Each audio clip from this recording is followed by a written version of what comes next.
Hello friends, मैं हूं आपका फार्मासिस्ट दानिश और आज हम बात करेंगे फ्लोक्सिटिन कैप्सूल के बारे में। फ्रेंड्स, फ्लोक्सिटिन ये एक selective serotonin reuptake inhibitor medicine होती है। इसको डिप्रेशन के इलाज में यूज़ किया जाता है और डब्ल्यूएचओ ने इसे एसेंशियल मेडिसिन लिस्ट में रखा हुआ है। तो आज हम फ्लोक्सिटिन कैप्सूल के बारे में बात करेंगे, जिसमें हम जानेंगे फ्लोक्सिटिन कैप्सूल की अवेलेबल स्ट्रेंथ, इसके कुछ फेमस कुछ पॉपुलर ब्रांड्स, इसके यूजेस, डिप्रेशन के अलावा इसको किन किन दूसरी बीमारियों को ठीक करने के लिए यूज़ किया जाता है। इसके अलावा जानेंगे फ्लोक्सिटिन कैप्सूल किस तरह से वर्क करता है, इसकी डोज क्या होती है, इसको यूज़ करने से क्या क्या साइड इफ़ेक्ट्स हो सकते हैं, इसको यूज़ करते समय हमें किन किन बातों की सावधानियाँ रखनी चाहिए। और वीडियो के लास्ट में हम जानेंगे फ्लोक्सिटिन कैप्सूल की ड्रग इंटरेक्शंस, यानी कि ये कैप्सूल किन किन दूसरी मेडिसिन से इंटरेक्ट करता है। तो आज हम इस बारे में बात करेंगे। तो चलिए फ्रेंड्स, स्टार्ट करते हैं। सबसे पहले बात करें फ्लोक्सिटिन कैप्सूल की अवेलेबल स्ट्रेंथ के बारे में। तो ये 10 mg, 20 mg, 40 mg और 60 mg की स्ट्रेंथ में आता है। बात करें इसके कुछ फेमस कुछ पॉपुलर ब्रांड्स की, तो ये फ्लूडेक के नाम से आता है, जो कि कैडिला कंपनी का ब्रांड है। फ्लूनिल के नाम से आता है, जो कि इंटास कंपनी का ब्रांड है। प्रोडेक के नाम से आता है, जो कि सन फार्मा कंपनी का ब्रांड है। प्रोजेक के नाम से आता है, जो कि लिली कंपनी का ब्रांड है। ये इसके कुछ फेमस कुछ पॉपुलर ब्रांड्स हैं। इसके अलावा इसके और भी काफ़ी ब्रांड्स मार्केट में अवेलेबल हैं। अब बात करें फ्लोक्सिटिन कैप्सूल के यूजेस की, तो फ्लोक्सिटिन कैप्सूल को डिप्रेशन के इलाज में यूज़ किया जाता है। ये एक ऐसा मानसिक रोग होता है जिसमें पेशेंट बहुत ज़्यादा दुखी, बहुत ज़्यादा उदास रहता है। उसके मन में नकारात्मक विचार आते हैं, वो काफ़ी चिड़चिड़ा हो जाता है, छोटी छोटी बातों पर गुस्सा करता है, उसकी नींद में, उसकी भूख में बदलाव आ जाता है।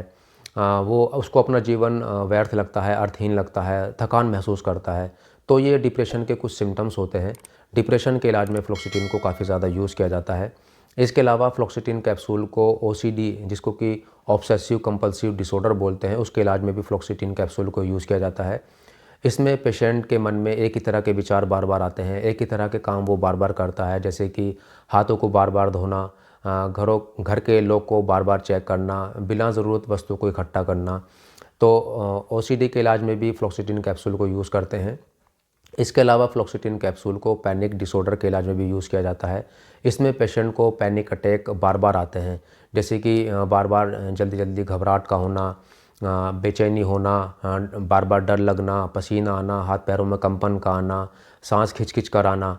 तो पैनिक डिसऑर्डर के इलाज में भी फ्लोक्सिटिन कैप्सूल को यूज़ किया जाता है। इसके अलावा फ्लोक्सिटिन कैप्सूल को पोस्ट ट्रॉमेटिक स्ट्रेस डिसऑर्डर के इलाज में भी यूज़ किया जाता है।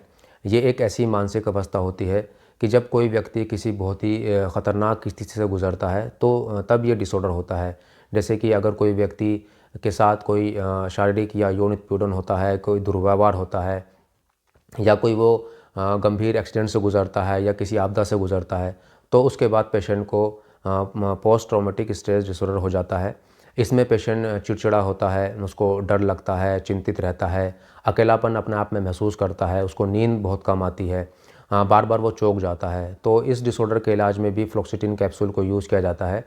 इसके अलावा फ्लोक्सिटिन कैप्सूल को एक बहुत ही रेयर बीमारी होती है, जिसको कि बुलिमिया नर्वोसा बोलते हैं। ये एक ईटिंग डिसऑर्डर होता है।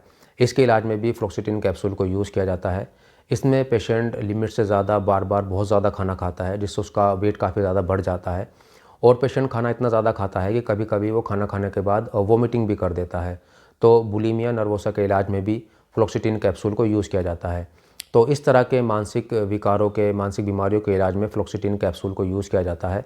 अब बात करें फ्लोक्सिटिन कैप्सूल के मोड ऑफ एक्शन की, तो ये एक एसएसआरआई क्लास की मेडिसिन होती है, जिसको कि selective serotonin reuptake inhibitor medicine बोलते हैं। ये ब्रेन में सीरोटोनिन के रीअपटेक को इन्हिबिट करती है, रोकती है, जिससे ब्रेन में सीरोटोनिन का लेवल बढ़ जाता है। और सीरोटोनिन जो होता है, ये एक ऐसा न्यूरोट्रांसमीटर होता है जो कि मूड अच्छा रखने वाला होता है, जिसको खुशी पैदा करने वाला केमिकल भी बोलते हैं।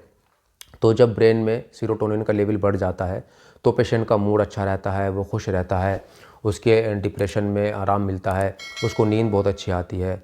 तो इस तरह से फ्लोक्सिटिन कैप्सूल वर्क करता है। अब बात करें फ्लोक्सिटिन कैप्सूल की डोसेज के बारे में, तो ये एक साइकेट्रिक मेडिसिन होती है। इसको हमेशा डॉक्टर से कंसल्ट करने के बाद ही यूज़ करना चाहिए। इसमें डॉक्टर पेशेंट को अच्छी तरह से डायग्नोस करते हैं, देखते हैं कि पेशेंट को क्या बीमारी है, बीमारी की सीवियरिटी कितनी है, पेशेंट की एज कितनी है, पेशेंट को बीमारी कितनी पुरानी है, कितनी सीवियर है। इन सब चीज़ों को देखने के बाद ही डॉक्टर इसकी डोज को पेशेंट को प्रिस्क्राइब करते हैं।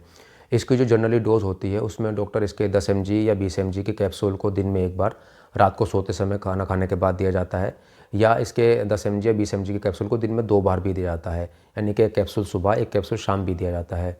और डॉक्टर अपने एक्सपीरियंस के अनुसार और पेशेंट की कंडीशन के अनुसार इसकी डोज़ को बढ़ा भी सकते हैं। तो ये सब डिपेंड करता है पेशेंट को क्या बीमारी है, बीमारी की सीवियरिटी कितनी है। अब बात करें फ्लॉक्सिटिन कैप्सूल को यूज़ करते समय हमें किन किन बातों की सावधानी रखनी चाहिए।